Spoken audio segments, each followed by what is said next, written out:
They got an AC down, fairly new unit.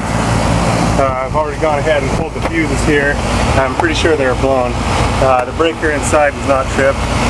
Already checked that, so I'm gonna go ahead and pull the cover off here, take a peek inside.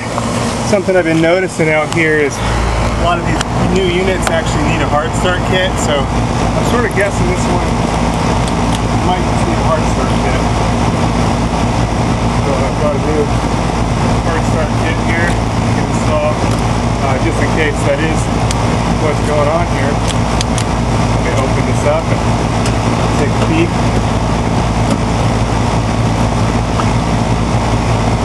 Pretty humid day here today. Got some smoke all around from the fire. So you can see how hazy everything is, but it doesn't really smell like smoke right now. But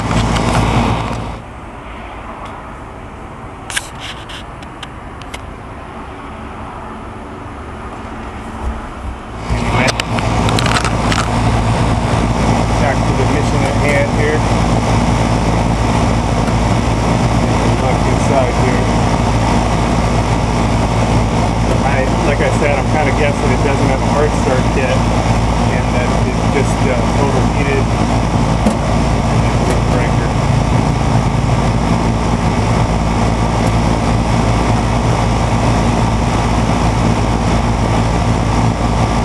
Alright, the question is, where's the capacitor? This unit's a little bit different design, so it's in a little side port right here.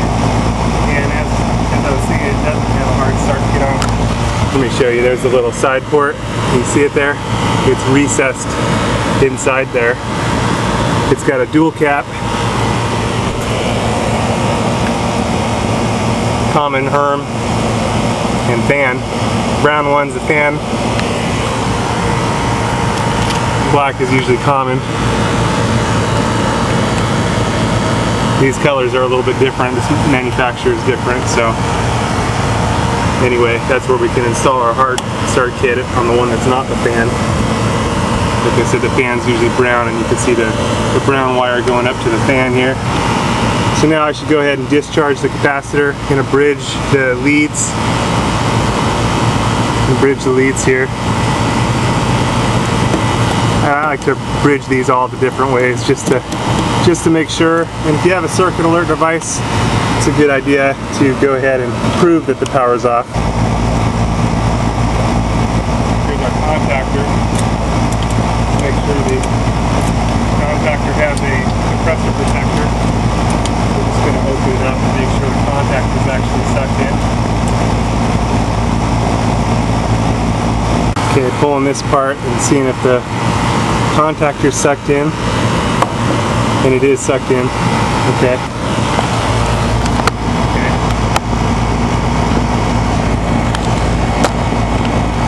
So I did blow the fuses, or I believe it blew the fuses. I haven't checked that.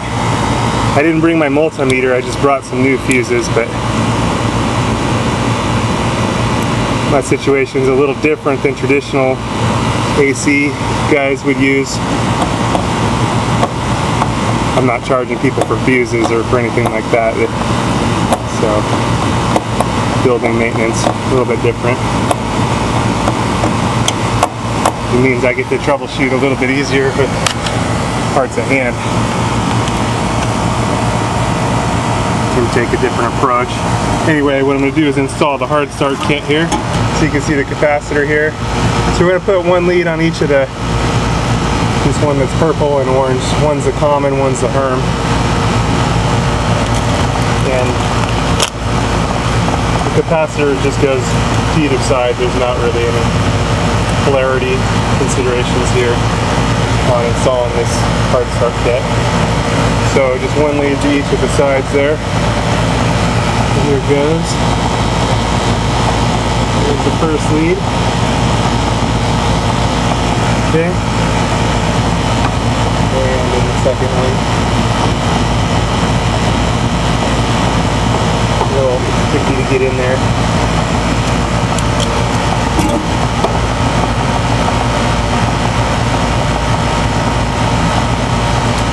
Plenty humid today. Anyway, I'm finding that even the new units, because of the voltage differences out here, need a hard start kit. And this is most likely why this one went down in the fuses. Now I've got my new fuses. Coming back over here to our time delay fuse setup here. Change out the fuses. And I can take these back to the shop and test them with my multimeter set to ohms. I actually had one yesterday where I was able to recycle one of the fuses, because a lot of times it only blows one of them. So see, that's my recycled one right there. On the last one it only blew one. So anyway, I want to make sure these are nice and tight in there. These are a tiny bit loose, so I'm going to squeeze down the terminals a little bit.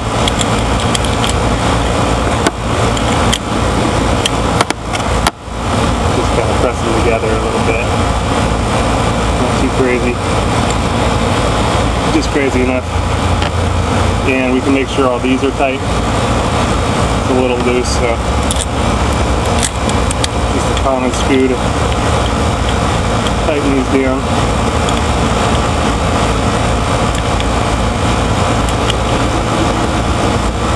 Okay.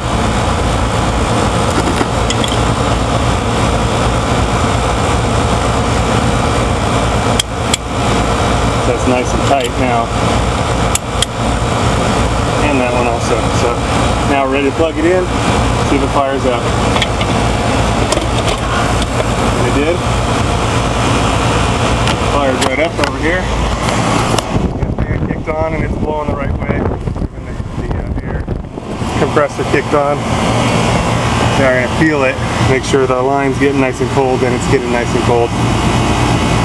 So my suspicion is the compressor sat there and just kind of idling without actually starting. It really needed that hard start kit to boost it, to get it started.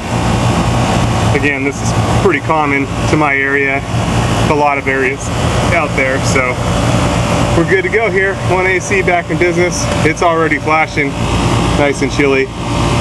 And talking to the people, it was running fine and just all of a sudden quit. So again, that's what led me to the conclusion there. Everything's nice and chilly here, moving heat from the unit like it should. We're good to go. So now it's just a simple matter of putting our cover back on.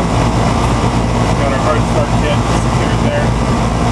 It's got a little clip on the bottom so you can be creative and hang it wherever you need to.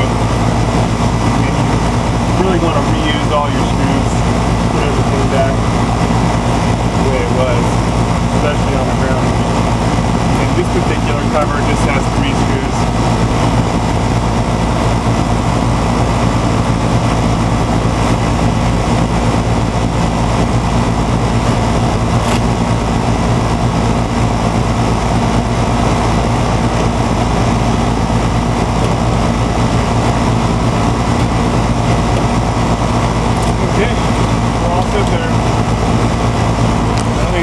Back in business, everything getting nice and chilly. Good to go.